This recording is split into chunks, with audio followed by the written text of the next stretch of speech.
I put on.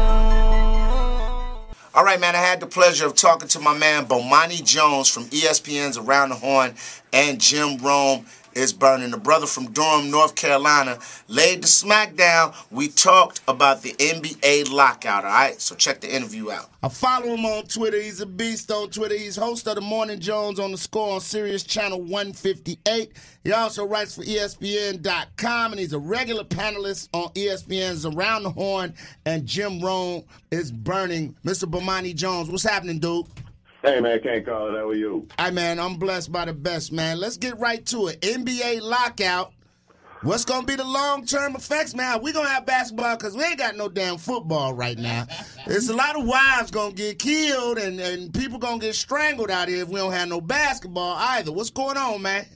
I have no idea when there's going to be basketball. Like, I feel fairly confident that there will be football somewhere around the time when it's supposed to be here.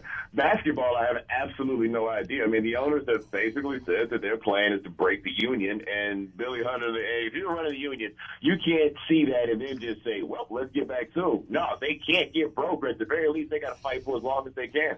Wow. Now, I heard Kevin Durant say, yo, we're not going to give in to the NBA, but it's easy for Kevin Durant to say that because he's getting a little chopped. Now, what about these cats just fresh off the 10-day contracts or these newbies in the game, maybe only making $250,000, $300,000? What are some options for some of these players if the NBA closes the doors?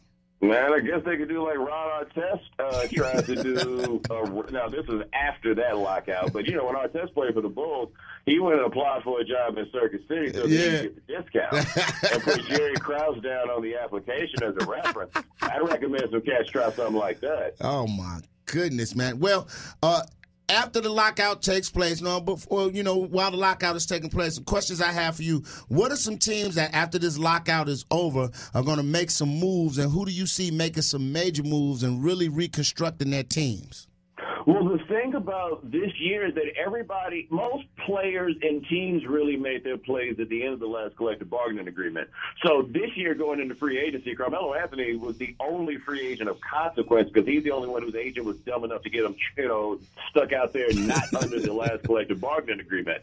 Beyond that, man, there's nobody really to talk about in free agency or anything personnel-wise. I think the big question is whether Miami's going to be able to get either a capable big man or point guard and then take this to the next level for them.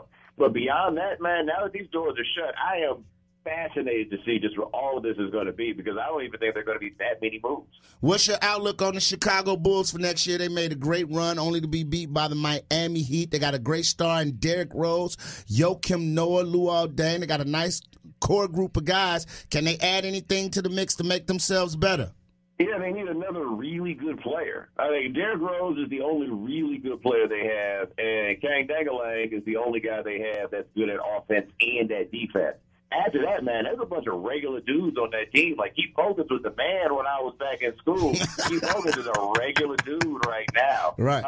Carlos Boozer, his beard looks real tough, but dude, what happened? I guess I didn't stay up late enough to watch those Utah Jazz games. They got to get at least one more player that's really good because right now, when they are on the Bel Air Academy offense, the fastball to Derrick, and hope he can get the ball to somebody else. That's a bit much for the young man they call Pooh. They call him Pooh up your way, right? Wow. Yes, sir. Yes, sir. Also, man, Carlos Boozer is one of the worst basketball players, rappers to ever step into a booth. The song he did, I was upset that Twister even jumped on that track with him.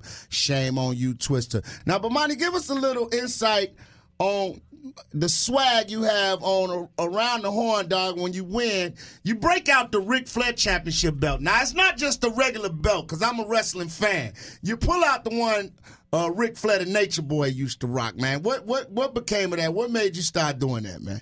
Oh, dude, because Flair is a unified figure of humanity. And that sounds like an exaggeration, but when I was doing radio here in Durham, you never know these cats, off in the country had all their issues and disagreements and their belief that I was some sort of racist. I had Ric Flair on one day, and some guy I'd never forget, who called up the day before and told me what a racist I was and everything else. He called back after we had Flair and was like, well, if Bomani likes Ric Flair, I guess he's okay with me. That's what I'm talking about, man. Hey, I appreciate you stopping by, man. Make sure the people can follow. How can they follow you on Twitter? You catch me at Bomani_Jones. It's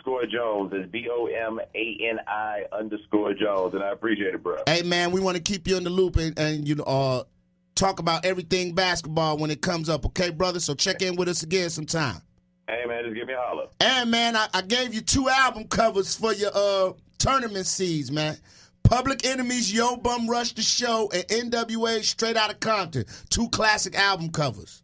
You know what's funny is that there's the album cover, but I think like the slept on joints are like the pictures on the Outkast CDs, like the aliens or the naked chicken and everything like coming out the sky. That's like that's one of the hottest ones I've seen. We always snooze on those. The back cover, Doggy Style, with yes, sir. Daffy enjoying himself. Yes, sir. That's a good one too. And Ice-T's Power. Darlene always looked nice with a shotgun behind her back. Yes, sir. Holla.